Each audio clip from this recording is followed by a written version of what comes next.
한 세대를 30년 정도로 봅니다.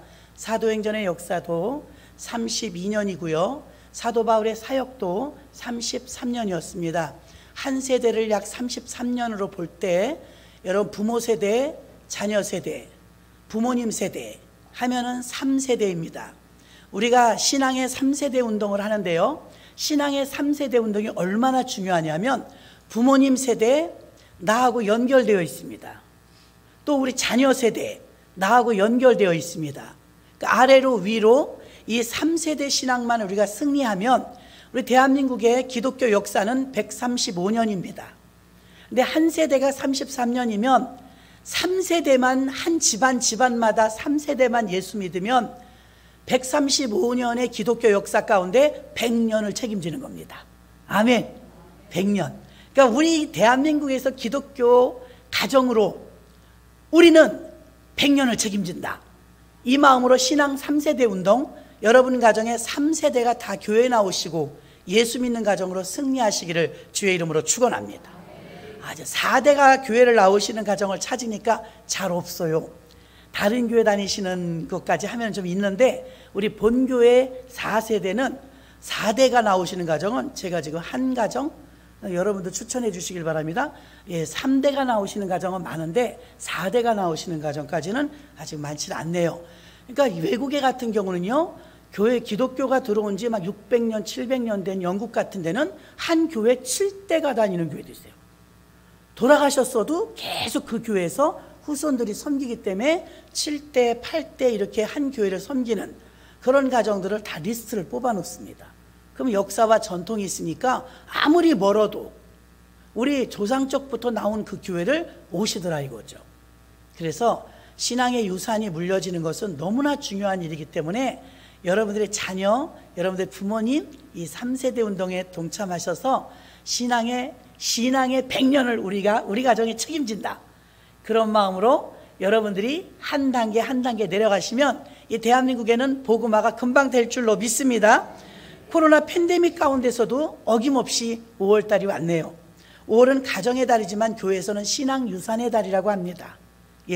이때 이렇게 견디기 힘들고 어려운 코로나의 장기전 속에서 심리적으로, 영적으로, 육적으로, 물질적으로 모든 면에서 우리는 많이 위축되었습니다.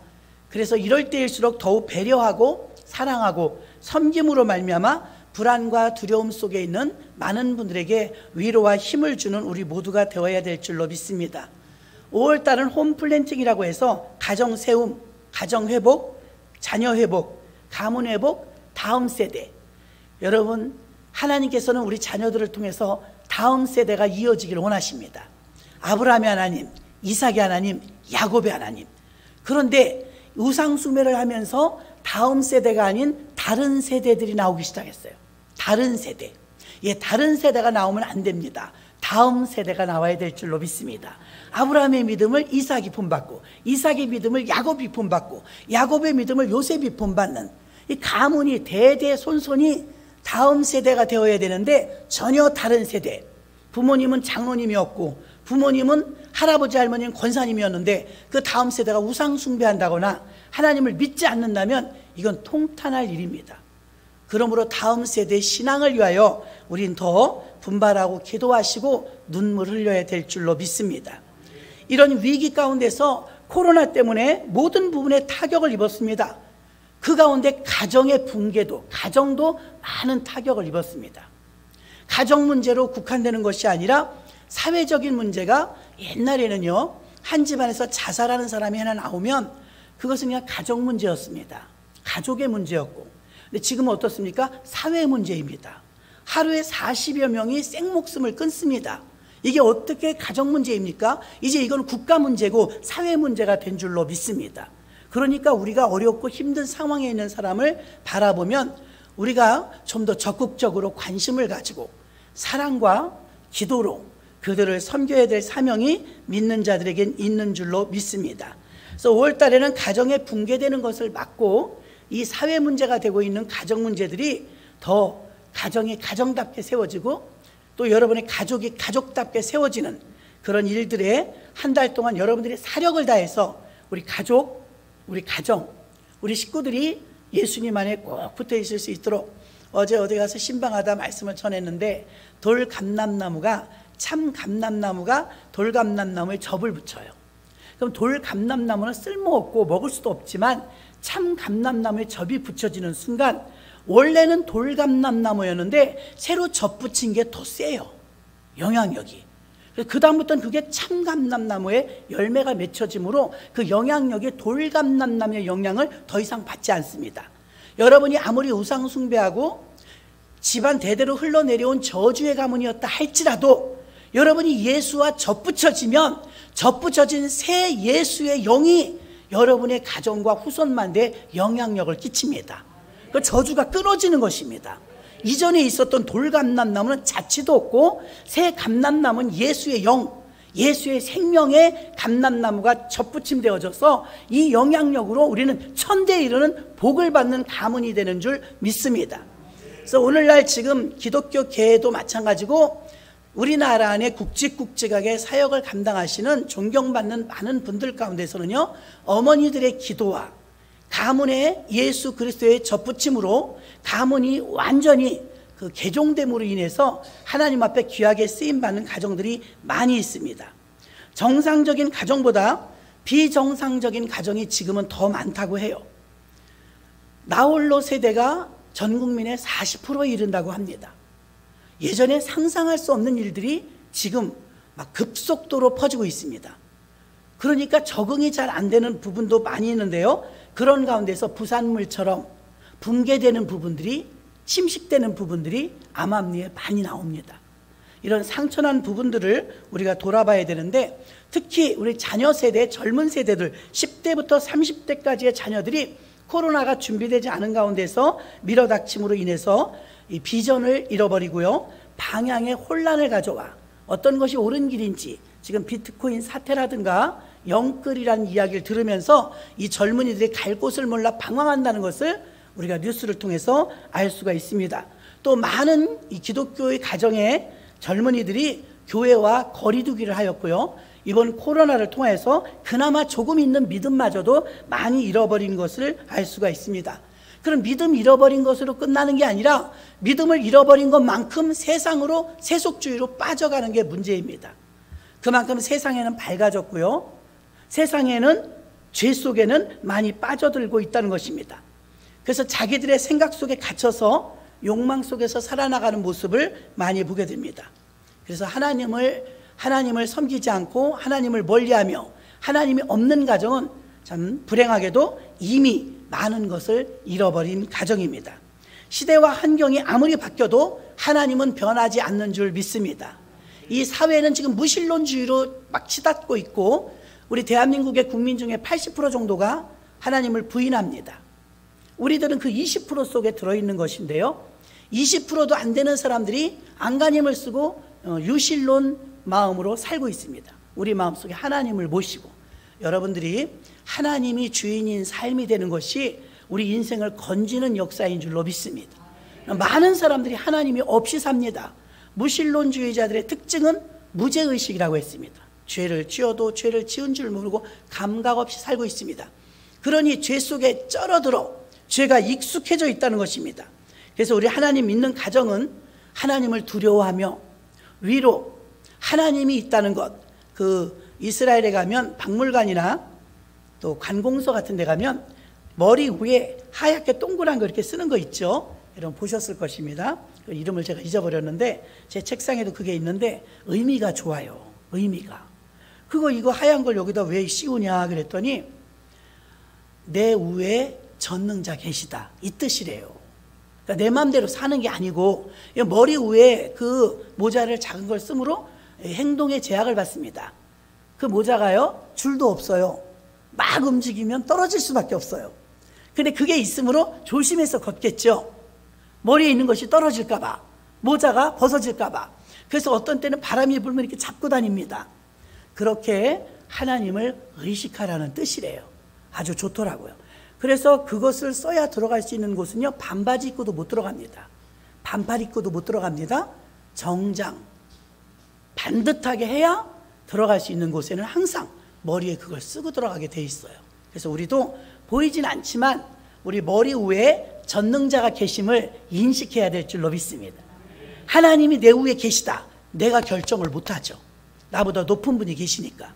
내 마음대로 살지 못하죠. 내 뜻대로 살지 못해요.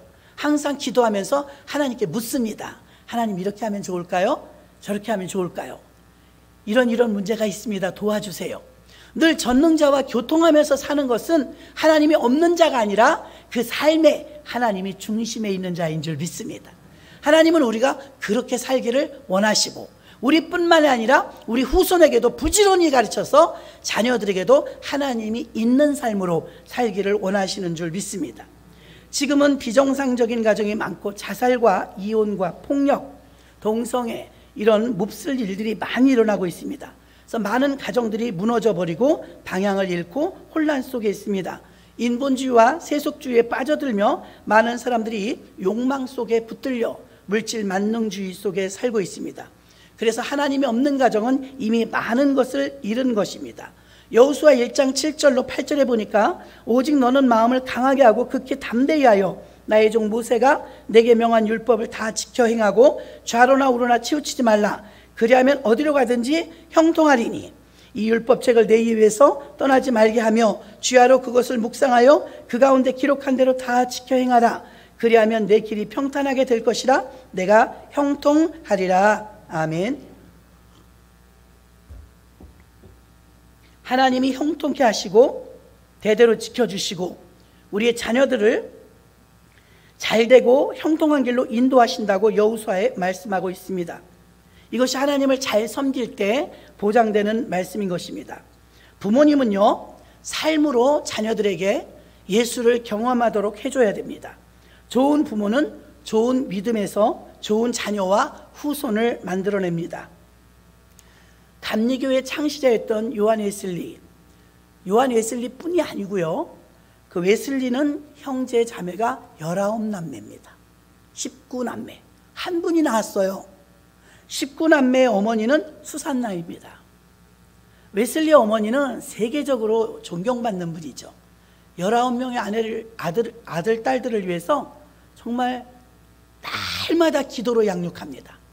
그리고 19명의 자녀들이 웨슬리가요, 그 웨슬리 일가가 전부 세계적으로 영향력 있는 그런 가정으로 성장합니다. 그 수산나는 굉장히 존경받는 위치에 있습니다. 무디 목사님도 마찬가지, 돈 없고 가난하고 먹을 것도 없는 가난한 집이었지만 무디 목사님의 어머니도 9남매를 낳았어요. 9남매를 오직 믿음으로 키우는데 먹을 게 없어도 성경은 가르쳤다는 것입니다. 그래서 무디의 어머니 9남매를 훌륭하게 길러냈던 베시 여사, 이 베시의 어머니도 자녀들을 훌륭하게 영향력 있는 자녀들로 성장시켰습니다. 14살까지 속을 썩여서 정말 난잡한 성생활로 자녀를 포기하기에 이르렀던 성 어거스틴의 어머니 모니카 여사, 유명한 말을 남겼죠. 기도하는 자녀는 망하지 않는다. 끝까지 인내를 하면서 이 모니카 여사가 눈물로 기도해 그 자녀가 성 어거스틴이 된 줄로 믿습니다. 링컨의 어머니도 유명합니다. 이 아브라함 링컨은요, 불행하게도 9살 때, 링컨이 9살 때 어머니가 돌아가십니다. 성경책 읽던 것이 하늘하늘한데요, 빨간 줄을 많이 그었던 성경책 한 권을 유산으로 물려줍니다. 링컨아, 항상 11조 생활 반듯하게 하고, 엄마가 너를 끝까지 못 돌봐주지만 난 하나님께 너를 맡긴다 하면서 아이를 위해서 기도하고 낡은 성경책과 11조를 당부하고 운명하십니다. 그분은 낸시 여사였는데요, 이 아브라함 링컨은 어디 가나 어머니가 마지막 남겨준 말이 잊지 못했다고 합니다.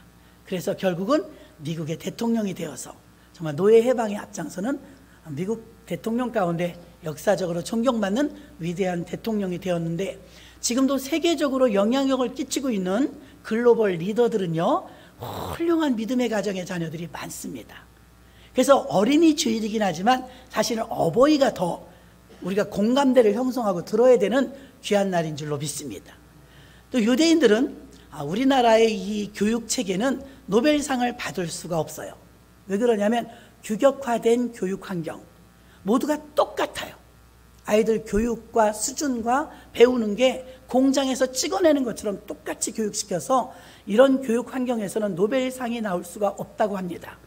그런데 유대인들은요, 노벨상을 많이 가져가죠. 근데 학교 교육은 세계적으로 비슷할 텐데 도대체 무슨 차이점이 있길래 유대인들은 전 세계 노벨상을 60%를 가져갈 수가 있을까요? 그것은 그들의 가정교육이 완전히 다릅니다. 유대인들의 가정교육은 유명하죠. 태어나자마자부터 배우는 건 모세오경입니다. 창세기, 출애굽기, 레위기, 민수기, 신명기 이 5권의 책을 13살까지 다 외우게 합니다. 가르치고 외우고 가르치고 외우고 13살이 되면 성년식을 거치는데요, 성년식 때 모세오경을 다 외우지 못하면 어떻게 합니까? 탈락. 다음에 다시 시험을 봐야 합니다. 성년식이 끝나야 비로소 세상 공부를 시킵니다. 신학부터 하는 것이죠. 그렇게 해서 공부를 하니까 창의적인 부분이나 어머니가 손수 가르쳐준 성경 교육을 통하여서 이 상상의 나라의 즉 창조성을 회복합니다. 하나님의 형상대로 지음받은 우리 인간은요, 규격화된 인간이 아니라 다 개성이 있고 창조성이 있는 줄 믿습니다. 근데 우리가 교육으로 그 틀을 가두어 버리죠. 그래서 규격화된 교육 속에서는 창의성이 나오지 못하기 때문에 노벨상을 타기가 어렵다는 것입니다. 그럼 이 모든 부분에 규격화된 교육 속에서 우리의 아이들을 어떻게 특별하게 키울 수 있을까요? 그래서 교회의 사명이 큰 것입니다. 교회에서 가르치는 성경 교육과 교회와 가정에서 이 몫을 감당해야 되는 부분이 굉장히 많아요. 부모님들의 신앙은 자녀들의 거울입니다. 가르친 대로 사는 게 아니라 보는 대로 삽니다. 앞에서 가르치는 앞모습, 우리 부모님은 교육자야, 우리 부모님은 회사원이야, 그 앞모습은 다 멋있습니다. 앞모습. 저도 부끄럽지만요, 제가 여러분들한테 가장 많이 듣는 소리는요, 강단에 있을 때 멋있대요. 내려가서 사실 별로 만나고 싶지 않습니다. 왜 그러냐면 밑에서 보는 모습은 실망스럽거든요. 그래서 어떤 사모님은 남편이 설교도 잘하시고 성도님들한테 존경도 받는데 부인 사모님한테는 점수를 못 받은 거예요. 그래서 사모님이 남편 목사님한테 여보 나 이사 가려고 그래요. 아니 어디로 이사를 가는데? 강대상으로요. 강단으로 이사를 오겠다 그랬대요.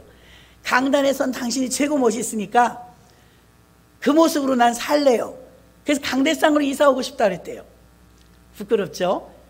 그렇게 우리가 가까운 사람 가운데 존경을 받는 건 어려운 일입니다.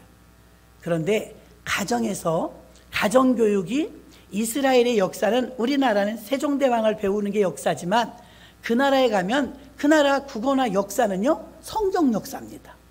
그러니까 우리도 그 나라 역사를 많이 아는 거죠. 성경 역사를 알려주는 것이에요. 모세를 훌륭히 키워냈던 요게벳 어머니는 젖을 먹이면서 계속 그 아이에게 애국심을 길러주었고 결국 장성해서 출애굽시키는 지도자가 되게 이르릅니다. 어렸을 때 교육은 굉장히 중요합니다. 부모님들의 언어도 조심해야 합니다. 비밀 같은 거, 국가적인 거, 또 교회 목사님, 또 그의 스승님, 선생님에 대해서 함부로 말을 하면 아이들이 존경심을 잃습니다. 그래서 부모님들의 언어는 아이들의 신앙의 틀을 잡아주기 때문에 굉장히 중요합니다. 덕스러운 언어를 사용하셔야 될 줄로 믿습니다. 교회에서 아이들이 신앙교육과, 저도 어렸을 때 교회학교를 다녔으니까요, 노래로 배우고 찬양을 통해서 노래를 배우고 선생님을 통해서 다니엘을 배우고 다윗을 배웠습니다. 성경을 읽지는 않았지만 어렸을 땐 잘 읽지는 않죠. 그래서 성경을 읽어서라기보다 선생님들을 통해서 교회 학교 교육을 통해서 성경을 들었어요. 듣고 율동하고 또 공과 시간에 동화처럼 듣고 하면서 성경이 쌓였습니다. 그런데 그때는 그 성경인 줄도 몰랐습니다. 성장을 하고 보니까 이제 어른이 돼서 설교를 들으니까 다 생각이 나는 거예요. 그 어릴 때 교육이 얼마나 중요한지를 말해주고 있습니다. 근데 가끔 우리는 권사님들 중에, 제가 교육부 전도사를 한 10년 했는데요, 큰 교회인데도 어떻습니까? 믿음 좋은 권사님인데 믿음 좋지 않아요. 고3 되면 교회 안 보냅니다. 왜 그러냐면 1년만 참아, 좋은 대학 가고 오면 돼. 땅을 치던 권사님이 한 분 있었는데 제가 전도사님 왜 그렇게 말귀를 못 알아들으세요? 1년만 참으시라고요. 아니 그래도 걔가 회장이 됐는데 어떻게 교회를 안 나옵니까? 그때는 중고등부 청년부 예배가 토요일 날 있었습니다. 그럼 이제 그 아이가 회장이 되었는데 뽑혔는데 어떻게 안 나옵니까? 회장이고 뭐고 왜 그렇게 말귀를 못 알아들으세요? 그땐 제가 젊으니까요. 권사님이 혼내는 거예요. 전도사를. 왜 교회 오라고 그러냐요. 주일 오는데 주일만 지키게 하라는 거예요. 토요일 날 부르지 말고. 근데 이 아이는 막 신나서 와가지고 주보도 만들고 막 고등부 활동을 열심히 하는 거예요. 근데 엄마는 막 못 오게 해요. 그러다가 이제 나이 지긋한 권사님이 저한테 한번 그런 얘기를 해요. 내가 권사 때, 젊은 권사 때 우리 아들이 공부를 잘하는데 대학교를 좋은 데 갔으면 좋겠더래요. 교회 와서 열심히 하는 것도 좋지만 세상에서도 좀 두각을 나타내는 아들이 되었으면 좋겠더래요. 누구나 마찬가지 아닙니까? 열심히 공부를 해야 되는데 자꾸 교회를 간대요. 그래서 교회에다도 공지를 하고 아들에게도 너 고등학교 이거 대학교 갈 때까지는 교회 가지 말아라. 주일날을 가더라도 토요일은 가지 말아라. 못 가게 했답니다. 근데 아이가 공부에 욕심이 들고 공부에 맛을 들리니까 주일도 못 오더래요. 왜? 고3이 되면 주일날도 공부합니다. 그러니까 학교 운영방침과 학원의 운영방침대로 시간표에 쏠려 다니다 보니까 교회 올 시간이 없는 거예요. 그거 한 강의 빼먹으면 많이 따라잡기 힘드니까요. 어머니도 권사인데도요 그걸 묵인한 거예요. 그래 1년만 참자. 그래갖고 너 주일날 못 와도 1년만 참고 대학 붙고 나서 오자 그랬어요. 열심히 공부했답니다. 이제 노인 권사님이 되신 분이 저한테 하는 얘기예요. 독백으로. 전도사님, 그때 내가 아이를 교회 못 오게 하고 학교를 보냈어요. 학원을 보냈어요. 열심히 공부했어요. 그래서 어떻게 되었으니까 원하는 대학에 들어갔죠. 공부만 시켰으니까요. 그럼 잘 됐네요. 그랬더니 뭐라 그래요? 여태 안 와요. 충격이었습니다. 그 아이가 지금 50입니다. 여태 안 와요. 우리 아이가 남동공단의 사장입니다. 돈도 잘 벌고 부잣집 정문 만드는 회사에 정문. 돈도 잘 벌고 그렇게 예수 잘 믿던 아이가 고등학교 때 내가 잘못해서 내가 교회 오지 말아라. 다 때가 있는 거다. 말은 그럴듯해요. 다 때가 있는 거야. 교회 오지 말고 너는 대학교 좋은 데 갈 때까지만 학원 공부 열심히 해라. 돈도 열심히 대줬답니다. 우리나라에서 각 가정마다 지출 항목 1위가 교육비입니다. 모든 가정이요. 교육에 투자하는 돈은 부모님들이 아까워하지 않습니다. 먹는 것보다 더 많이 씁니다. 아이를 그때 그 권사님이 울면서 내가 여태 눈물로 기도하는데 아직도 안 와요. 지금 그 아이가 올해 50입니다. 18살, 19살 때 그 예수 잘 믿는 아이를 내가 끄집어내서 세상에 넣었어요. 공부 잘하고 성공하라고. 좋은 대학 갔죠. 취직도 잘했고 지금은 사장입니다. 떵떵거리고 삽니다. 돈은 예수를 몰라요. 지금 얼마나 바쁜데 한가하게 교회 가자고 그러냐고, 엄마는 내가 주는 용돈 쓰면서 그러냐고 오히려 가르친답니다. 땅을 치고 눈물로 기도하는데 내 죽기 전 마지막 소원은 우리 아들이 돌아오는 겁니다. 그 권사님은 지금도, 교회는 제가 다른 곳을 섬기지만 지금도 그 아들을 위해서 기도하고 있습니다. 우리 아들 교회에 다시 나오게 해달라고.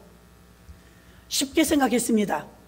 1년이면 되겠지, 2년이면 되겠지, 아이가 세상으로 가면 다시 학교 합격하면 오겠지. 그건 어머니 아버지 생각이었습니다. 아이는 세상이 좋아요. 대학교 가니까 세상 아이들하고 친구 사깁니다. 교회 오는 게 더 오히려 미개해 보입니다. 시간이 아까워 보입니다. 무의미해 보입니다. 가치를 점점 모릅니다. 아이는 세상 사람이 되어버렸습니다. 난 그 충격적인 소리가 지금도 잊혀지지가 않아요. 전도사님, 우리 아이는 여태 안 와요. 이 노릇을 어쩌면 좋대요. 저 권사님은 뭘 몰라서 그래. 그런데 그 아이는 훌륭했어요. 그래도 교회에 나오는 거예요.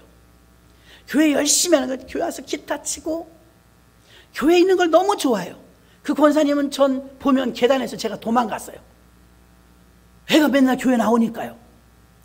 근데 여러분, 그렇게 열심히 했으면 저도 기도했으니까 애가 좋은 대학을 턱 붙어야 되는데 고등부 회장도 하고 열심히 했는데 전문대 갔어요. 공부를 좀 못했어요. 인천 전문대를 갔는데 그 아이가 군대 갔다 오고 졸업할 때 됐는데 대학교 4년제를 나와도 취직들을 못하는 거예요. 어떻게 된지 아십니까? 하나님을 믿으시기 바랍니다.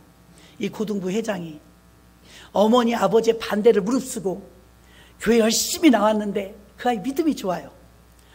그러긴 그랬는데 좋은 대학을 못 갔어요. 점수가 안 나오니까. 그런데 전문대를 갔는데요, 2년밖에 안 다니잖아요. 전문대를 졸업하고 농협 본사에 근무하게 됐어요. 지금도 양재동에 높은 사람 됐어요. 아멘. 하나님은 하나님이십니다. 그 친구들이 좋은 대학을 갔는데 취직을 못하는 거예요. 그럼 어떡하지? 안절부절했는데 이 아이가 농협 본사에 턱 전산실에 근무를 하게 된 거예요. 제가 얼마나 기뻤는지 모릅니다. 하나님 감사합니다. 하나님의 보증으로 이렇게 나타내 주셔서 감사합니다. 지금은 높은 자리에 있어가지고요, 아마 그가 섬기는 교회에서 그 집이 제일 잘 된 집일 것입니다. 얼마나 하나님께 영광 돌리고, 지금은 어른이 돼서 그 교회에서 재정을 본다고 그래요. 기특하고 예뻐요. 여러분, 눈으로 보여지는 물질적인 축복이 다가 아니더라고요. 믿음을 지켰을 때 하나님께서 놀라운 역사를 일으키시는 줄로 믿습니다. 자녀들을 믿음으로 양육한다는 거, 저희 집안도 돈이 없어요. 가난해요. 어려워요. 근데 어머니는 4남매를 기르면서 하나님, 우리 자녀들이 하나님께 영광 돌리는 자녀들이 되게 해주세요. 하나님께 영광 돌리면서 살게 해주세요. 그렇게 기도를 늘 하셨다고 해요. 완벽하게 지금 4남매가 다 그렇게 하진 못하지만 한 자녀 빼고 3자녀는 지금 주님께 메인바되어서 살고 있습니다. 반드시 어머니의 기도는 지금도 날마다 새벽기도 하시니까 이루어 주실 줄 믿고 있습니다. 여러분, 부모님들이 할 수 있는 것, 부모님들의 기도처럼 진한 기도가 있을까요? 부모님의 기도처럼 눈물의 기도가 있을까요? 또 부모님들처럼 간절하게 자녀가 잘 되기를 원하는 그런 기도가, 정말 그런 뜨거운 기도가 어디 있을까요? 예, 목사님과 여러분의 부모님의 기도만큼 뜨거운 기도는 없을 것입니다. 그러므로 자녀들을 위해서 눈물로 기도하시고, 기도한 자녀들이 결코 잘 된다는 것을 아시고, 그 아이들의 장래와 영혼 구원을 위해서 사력을 다하시면 그 가치는 천대에 이르는 복에 이를 줄로 믿습니다. 그래서 웨슬리의 어머니도, 어거스틴의 어머니도, 무디의 어머니도, 링컨의 어머니도 그렇게 훌륭하게 자녀들을 길러냈습니다. 지금 안타까운 뉴스를 들을 때가 언제냐면, 부모님들이 철이 없어가지고요, 자녀들을 데리고 동반 자살한다는 뉴스를 가끔 듣습니다. 자동차 안에서 온 가족이 자살을 한다든지 이런 일이 있습니다. 이거 있을 수 없는 일입니다. 부모님들이 몰라서 그렇습니다. 성경에서는 분명히 자녀가 내 소유물이 아니고 주님이 맡겨주신 것이기 때문에 하나님의 자녀입니다. 그러므로 우리가 우리 마음대로 우리 자녀라 할지라도 우리에게 맡겨진 기간 동안 양육할 책임은 있지만 그 아이에 대해 생존권에 대해서는 우리가 터치할 수 없는 부분임을 아시기를 바랍니다. 창세기 1장 27절에 하나님의 자기 형상, 곧 하나님의 형상대로 사람을 창조하시되 남자와 여자를 창조하시고, 이렇게 하나님이 만드셨습니다. 창세기 48장 9절, 요셉이 그 아비에게 고하되 이는 하나님이 여기서 내게 주신 아들들이니이다. 아비가 가로되 그들을 이끌어 내 앞에 나오라. 내가 그들에게 축복하리라. 자, 야곱도 요셉의 그 자녀들을 축복했습니다. 에베소서 6장 4절, 또 아비들아 너희 자녀를 노엽게 하지 말고 오직 주의 교양과 훈계로 양육하라. 자, 복음으로 자녀들을 양육하라는 것입니다. 부모들의 자녀관은 자녀들의 인생과 삶에 큰 영향을 끼칩니다. 우리는 부모인 동시에 자녀이고 자녀인 동시에 부모가 될 때가 있습니다. 우리의 정체성과 우리의 신앙관을 분명하게 세웠을 때 우리는 하나님 중심적인 가정으로 다시 태어나게 되는 줄로 믿습니다. 여호와께서 집을 세우지 아니하시면 세우는 자의 수고가 헛되다고 1절에서 말하고 있습니다. 하나님의 도움이 없이 인간의 노력으로 좋은 학원 보내고 좋은 교육 환경에서 최고의 교육을 시킨다 할지라도 인간은 한계가 있습니다. 사람의 복은 하나님이 주시는 것입니다. 그러므로 우리가 수고하는 건 수고하지만 거기에 하나님의 은혜가 더딥혀져야 될 줄로 믿습니다. 솔로몬이 깨달은 것은 가정의 세움이었습니다. 세움이라는 히브리어로 보나이유인데요, 보나이유라는 말은 건축자란 뜻이 있답니다. 건축자, 열심히 건축한다는 뜻입니다. 부모의 앞모습에 많은 사람들은 앞모습을 드러내지만 자녀는 부모의 뒷모습을 봅니다. 그래서 신앙생활을 종교생활로, 대부분 모태신앙의 자녀들이 종교생활로 전락하는 이유 중에 하나가 부모님의 뒷모습을 보기 때문입니다. 부모님의 앞모습만 본다면 고고하고, 또 교회 안에서의 정장 차림의 올곧은 모습만 보니까 그 앞모습 속에서는 탈이 없을 것입니다. 그러나 가정으로 돌아가면 뒷모습이 적나라하게 드러납니다. 그러니까 자녀들은 종교생활로 전락해버리고, 우리 어머니 아버지 믿음은 믿음은 믿음이고 행동은 따로 있네 하면서 뒷모습을 바라보면서 하나님과의 관계성을 갖는 신앙이 아니라 그저 주일이니까 교회 와야 되는, 끌려오다시피 하는 그런 종교적인 행위로 전락해버리면 불쌍해지는 것입니다. 하나님과 인격적인 만남을 가져서 그들이 힘들고 어려울 때마다 어느 곳에 있든지 하나님을 부르짖고 기도하는 자리에 들어가는 그런 인격적인 만남을 갖게 해주는 데까지 그 매개체 역할을 부모가 해줘야 될 줄로 믿습니다. 그래서 부모님들의 신앙의 모습이 앞모습과 뒷모습이 같아야 될 줄로 믿습니다. 이삭이 괜히 믿음이 좋았겠습니까? 이삭은 100세 때 낳은 아들인데도 아버지가 자기를 끌고 모리아산에 가서 바치는 걸 봤어요. 이야, 이게 있을 수 있습니까? 우리 아버지가 미쳤나 봐. 나 100살 때 얻은 귀한 아들인데 나를 이렇게 결박해갖고 나를 죽인대, 하나님께 바친대, 광신자 아니야? 이렇게 생각하지 않았겠습니까? 그런데 이삭은 순종합니다. 야, 우리 아버지 믿음은 진짜구나. 내가 우리 아버지가 얼마나 나를 사랑하는지 알 거 아닙니까? 나를 바쳐. 우리 아버지 믿음은 사람보다 하나님이구나. 철저하게 끝까지 돈에 휩쓸리지 않고, 세상에 휩쓸리지 않고, 인정에 휩쓸리지 않아 하나님 중심으로 사는 아브라함의 믿음을 목격한 이삭은 180살까지 믿음이 순종하는 믿음으로 100배 축복을 받으며 복락을 누리고 삽니다. 왜? 앞모습과 뒷모습이 아브라함이 똑같았다는 것이죠. 아브라함의 그 순종하는 믿음을 보고 이삭도 그 믿음을 본받은 줄로 믿습니다. 아직도 우리는 그늘이 있어요. 내가 권사고, 내가 집사고, 내가 목사이지만 아직도 자녀들의 눈에는 그늘이 있을 수 있습니다. 여러분, 정오의 빛처럼 12시에 나가면 그림자가 없대요. 정오의 빛처럼 그림자가 없어야 되는데 우리는 아직도 그림자가 있습니다. 부족하죠. 그 그림자가 있는 걸 알아야 점점 줄여가지 않겠습니까? 우리의 부족한 부분, 신앙인으로서 부족하고 모순된 모습들을 자꾸 지워나가야 될 줄로 믿습니다. 그래, 우리의 자녀들이 아브라함의 믿음을 받던 이삭처럼 훌륭한 믿음으로 정말 천대에 이르는 복을 받는 그 하늘의 별처럼 바닷가의 모래처럼 언약 백성으로 살아나가게 될 줄로 믿습니다. 자, 그러면 부모는 자녀의 어떤 존재로 보며, 부모가 자녀를 어떤 존재로 보며 무슨 말씀으로 이 가정을 세워야 될까요? 첫째는 자녀는 하나님의 기업이고 상급이라는 믿음을 가져야 될 줄로 믿습니다. 자녀는 기업이에요. 자녀들은 하나님이 주신 기업이라고 오늘 본문에도 나와 있습니다. 아브라함의 후손인 복의 전달자요, 가나안 땅의 상속자가 돼서 이 언약을 근거해서 유대의 랍비들은 자녀들을 다음 세대인 보증인이라고 가르쳤습니다. 갈라디아서 3장 7절에 그런즉 믿음으로 말미암은 자들은 아브라함의 아들인 줄 알지어다. 자, 구약의 사람들은요, 아브라함의 후손 이스라엘 민족 혈통적으로는 그 다음에 할례를 받아야 구원받았습니다. 근데 우리는 대한민국 사람이니까 아브라함의 후손도 아니고 이스라엘 민족도 아닙니다. 그런데 다행인 것이 예수 그리스도가 오셔서 우리를 영적인 아브라함의 후손을 만들어 주셨어요. 그 증거가 오늘 갈라디아서 3장 7절 그런즉 믿음으로 말미암은 자들은 아브라함의 아들이라. 아멘. 갈라디아서 3장 29절 너희가 그리스도께 속한 자면 곧 아브라함의 자손이요 약속대로 유업을 이을 자니라. 아멘. 희망의 말씀이죠. 우리가 아브라함의 후손이래요. 무엇으로요? 믿음으로. 우리가 그리스도께 속한 자라면 너희는 아브라함의 후손이라. 우리는 아브라함의 후손입니다.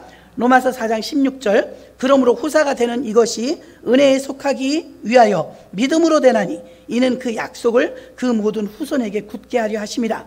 율법에 속한 자에게뿐 아니라 보세요, 아브라함의 믿음에 속한 자에게도니 아브라함은 하나님 앞에서 우리 모두의 사람의 조상이라. 아멘. 우리가 아브라함의 후손이라는 증거를 말씀하고 있는 것입니다. 자녀들은 우리에게 주신 하나님의 기업입니다. 이 기업을 잘 이어가도록 해줘야 될 일이 우리에게 있으며, 기업은 계승자이기 때문에 이 세상을 향한 눈의 시선을 하나님께 향하도록 만들어주는 것. 어린 나무들도 미리 어렸을 때 가지때 잡아주면 이게 잘 자라더라고요. 그런 것처럼 어려서부터 믿음으로 신앙의 틀을 잘 잡아주는 역할을 부모가 해줘야 합니다.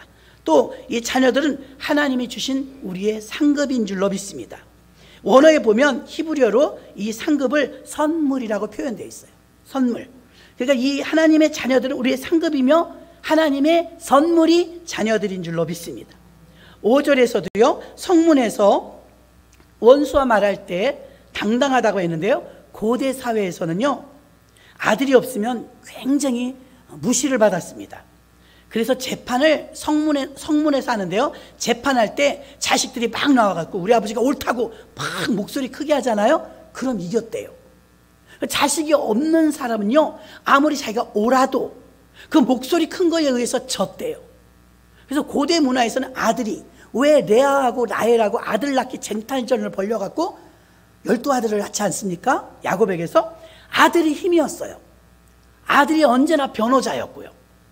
오늘날은 좀 퇴색되었지만요, 건장한 아들을 둔 부모는요, 부당한 일을 당해도, 억울한 일을 당해도 수치스러운 일로 인해서 면제를 받았습니다. 자식이 이때는 힘이었습니다. 자식이 능력이었습니다. 그런 이유로 성경도 자식을 축복이라고, 선물이라고, 전대에 가득한 활을 찬 아들 같다고 말하고 있는 것입니다. 유대 종교인들은요, 오늘날도 마찬가지로 자녀에 대한 힘이 굉장히 큽니다. 유대인들은요, 한 550만 명 정도 정통 유대인이라고 합니다. 그들은 인구가 1000만 밖에 되지 않아요. 서울 시민 정도 됩니다. 그런데 한 10% 정도가요, 정통 보수주의 유대인들이 있는데요, 그들은 자식을 많이 낳아야 된다는 사고를 성경으로부터 받습니다. 그래서 절대 피임하지 않아요. 계속 낳습니다. 그래서 유대인들은 자녀를 계속 번식시키는 이유 가운데 하나를 자손을 많이 낳아서 자식이 힘이다, 이렇게 해서 자녀를 많이 양육하는 것을 알 수가 있습니다. 그래서 자녀가 기업이요 선물이라는 가치관을 가지고 있습니다. 또 자녀는 두 번째로 부모의 명예를 지키고 존경하는 믿음의 사람으로 양육해야 됩니다. 자, 첫 번째 자녀는 우리의 기업이고요, 두 번째 자녀는 부모님을 명예롭게 또 존경하는 믿음의 사람으로 키워야 합니다. 자녀들이 부모님을 존경하는 경우 많지 않습니다. 그런데 성경은 가정에서 부모를 하나님의 대리자로 맡겨놨다고 했습니다. 하나님이 하시는 일들을 대부분을 부모를 통해서 자녀에게 허용하시죠. 그래서 다음 세대의 계승자로 자녀를 양육하는데 부모가 그 자리에 있습니다. 그래서 하나님 다음으로 존경해야 될 대상이 부모님으로, 그래서 에베소서 6장 1절에서도 자녀들아 주 안에서 부모를 순종하라, 이것이 크고 첫째 되는 계명이라고 말한 줄로 믿습니다. 그래서 부모의 명예를 지키고 존중하는 일을 자녀들이 해야 됩니다. 여러분의 부모가 잘했든 잘못됐든 누구에게 능욕을 받을 때 여러분이 당연하다고 여기면 안 됩니다. 여러분은 일단 부모님의 편에 서야 합니다. 그리고 따져야 됩니다.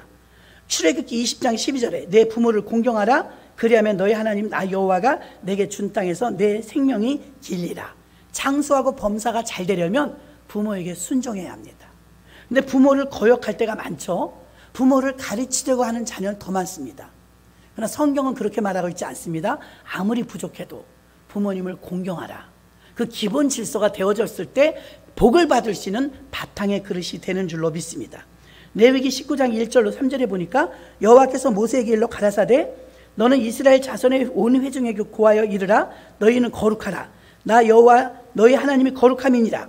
너희 각 사람은 부모를 경외하고 나의 안식일을 지키라. 나는 너희 하나님 여호와니라.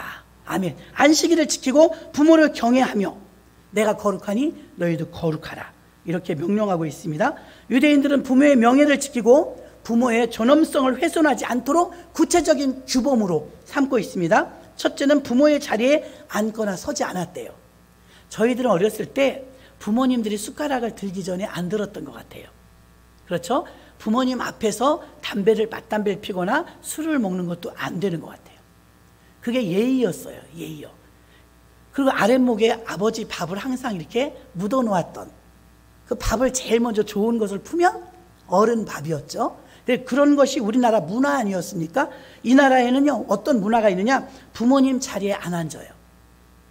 부모님 자리에 의자가 되었든 보료가 되었든 방석이 되었든 부모님 자리에는 앉지 않아요. 그걸 지켜요. 그 자리에 서거나 앉질 않아요.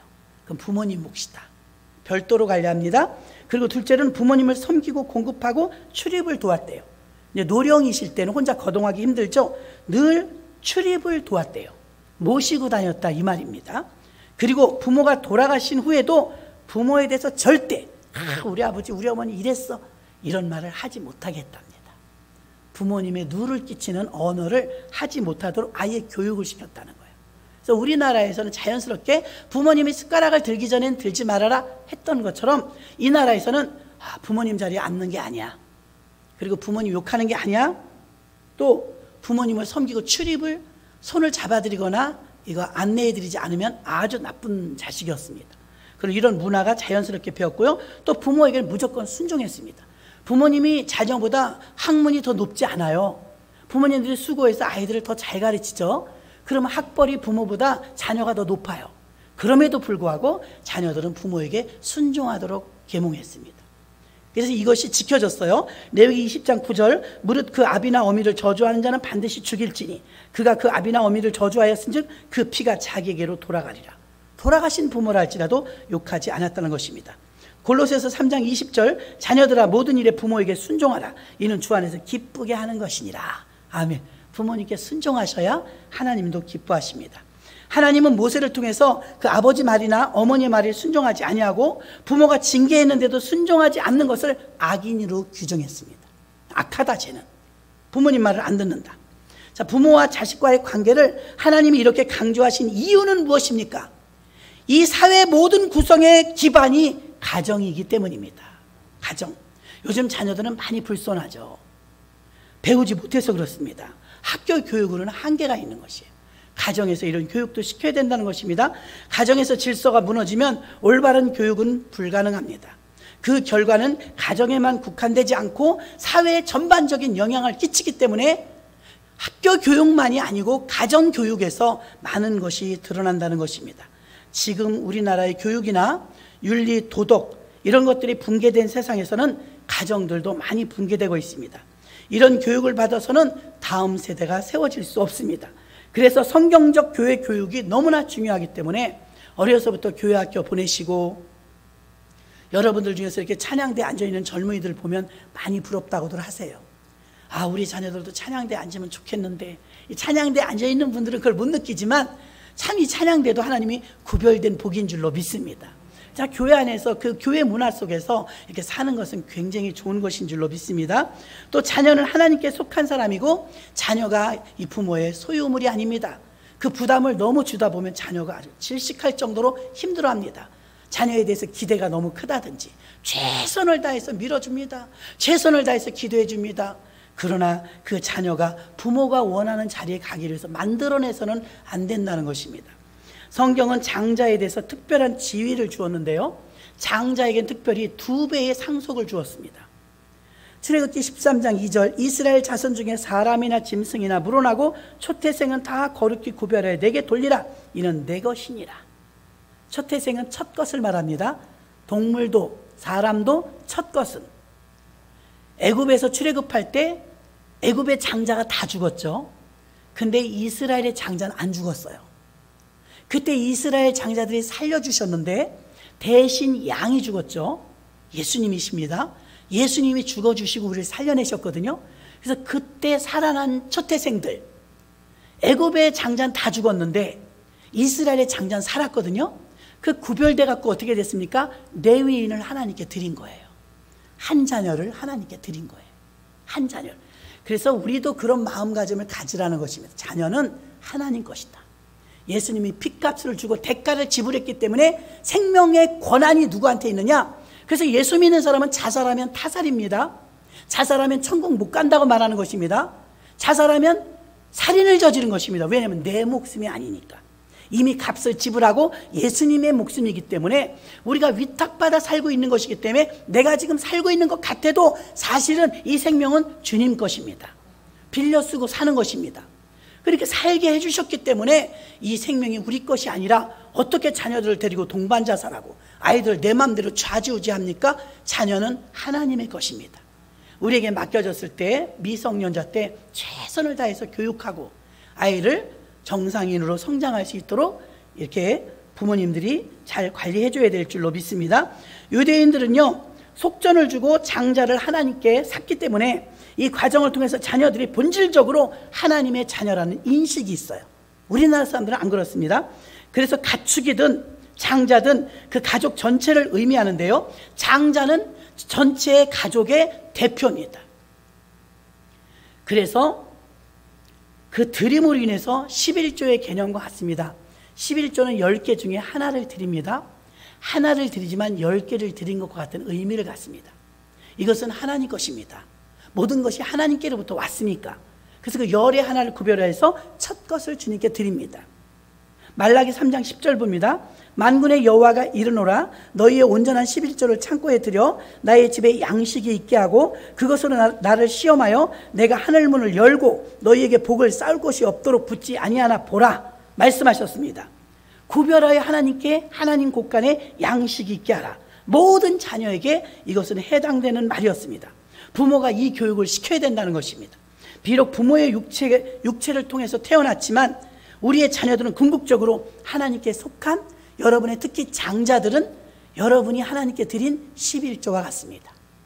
내 자녀, 내가 열심히 돈 벌어서 가르치고 힘들여서 먹이고 입혔지만 그 자녀는 내게 양육권을 주셨을 뿐이지 그의 존재권은 하나님 것임을 아시기를 바랍니다. 믿음의 자녀는 하나님께 속한 거룩하고 약속받은 축복의 사람입니다. 하나님 중심 신앙관으로 잘 세워지도록 키우고 이 자녀들이 하나님 형상으로 지음받았던 그 원래 형상이 회복되도록 이 하나님의 기업을 이어받을 이 자녀를 하나님의 형상으로 되돌리는 역할을 우리가 해야 될 줄로 믿습니다. 신앙 유산은 자녀 세대와 교회 세대가 회복되는 믿음을 세우는 일입니다. 코로나 중에서도 우리 자녀들이 잘 세워지도록 힘을 모으고 함께 주일 예배에 참석하도록 쉬지 말고 기도해야 될 것입니다. 말씀을 정리합니다. 자녀는 하나님이 주신 기업이며 자녀는 부모의 명예를 지키고 존경해야 하며 자녀는 하나님 것이고 하나님께 속한 사람이라는 고백이 우리에게 있을 때 우리가 권한을 남용하지 않게 되는 줄로 믿습니다. 이제 5월달 내에 신앙유산의 달입니다. 가정의 달입니다. 이 홈플랜팅이 세워지지 않으면 가정이 무너지고는 사회의 모든 부분이 다 무너질 수밖에 없습니다. 이 사회 구성원 중에 가장 작은 단위인 가정, 이 가정을 통해서 하나님은 사회를 만드셨고 사회가 국가를 만들었고 국가가 세계화를 만들어냈습니다. 최소 단위인 가정이지만 소홀히 볼 것이 아니라 너무나 중요한 가정, 이 가정을 잘 세우는 일에 한 달 동안 사력을 다해 기도하시고 여러분의 가정들을 승리로 가정을 이끄시기를 주의 이름으로 축원합니다. 하나님 아버지,